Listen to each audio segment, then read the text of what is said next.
que voy a alabar. Hoy levanto el corazón al que lo conquistó, simplemente porque tú eres Dios. Quiero ponerte por encima de todo, en cada momento, sentarte en el trono, que tu alabanza esté siempre en mi boca. Domingo 21 del tiempo ordinario. El Evangelio de hoy nos presenta una pregunta que Jesús dirige a sus discípulos y que también nos dirige hoy a cada uno de nosotros. ¿Y vosotros, quién decís que soy yo? Pedro toma la palabra y responde: Tú eres el Mesías, el Hijo de Dios vivo. Es una respuesta extraordinaria, una verdadera profesión de fe. Y Jesús le dice: Dichoso tú, Simón, hijo de Jonás, porque eso no te lo ha revelado la carne ni la sangre, sino mi Padre que está en los cielos. Pedro no llegó a esta confesión de un día para otro. Tuvo que caminar con Jesús, escucharle, dejarse formar por él, aprender de sus palabras y también experimentar sus propias caídas y equivocaciones. Desde aquel Pedro que conoció a Jesús a orilla del lago hasta este Pedro que proclama su fe, hay un largo camino de maduración. También nuestra fe tiene que recorrer un camino. Muchos hemos llegado a Dios a través de una enfermedad, un funeral, una dificultad, una invitación, un retiro o una persona que nos acercó a la iglesia. Dios utiliza muchas circunstancias para llamarnos. Pero ese primer encuentro no puede ser el final. La fe está llamada a crecer, a madurar y a transformar nuestra vida. Podemos tener muchos conocimientos religiosos, incluso a estudiar teología, pero el verdadero conocimiento de Dios no consiste solamente en saber cosas sobre Él. La fe tiene que pasar de la cabeza al corazón y del corazón a la vida. Pues el intelecto es importante, pero unido a un corazón que ama, que confía y vive el Evangelio.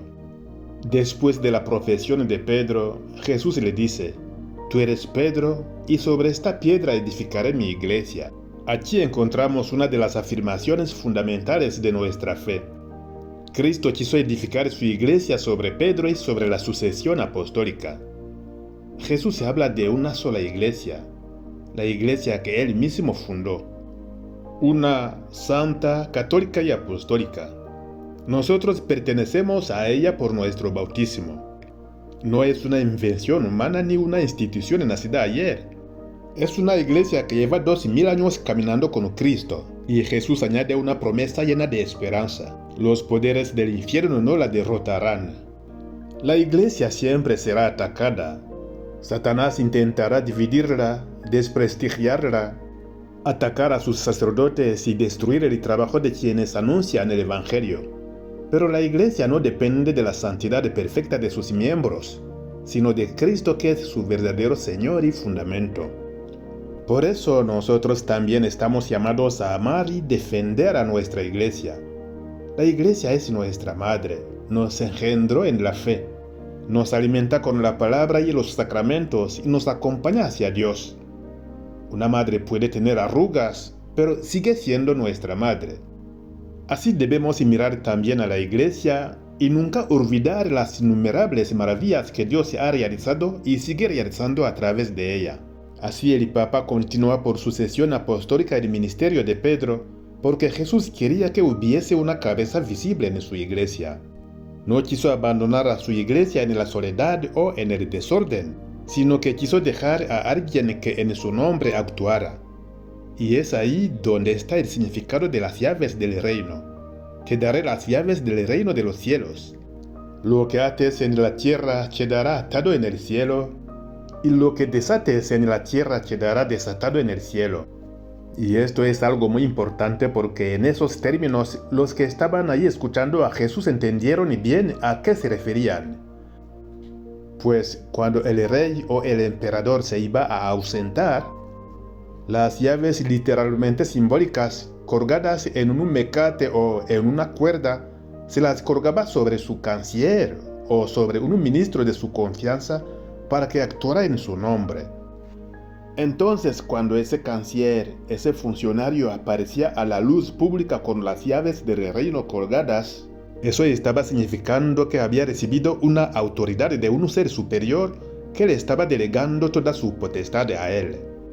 Entonces, el Papa, igual que Pedro, recibió las llaves del reino para actuar en el nombre de Jesús y para presentarse al mundo como aquel que ha recibido las llaves del reino para actuar en el nombre de Cristo.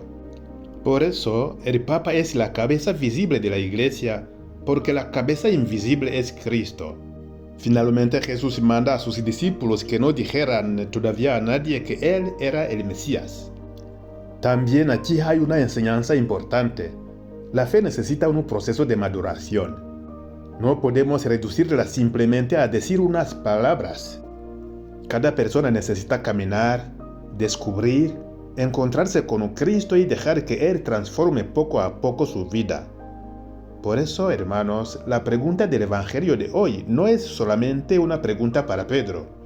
Es una pregunta para ti y para mí. ¿Quién es Jesús para mí? No basta con decir creo en Dios. La verdadera pregunta es, ¿qué lugar ocupa Jesucristo en mi vida? ¿Es realmente mi Señor? ¿Confío en Él? ¿Me dejo transformar por su palabra?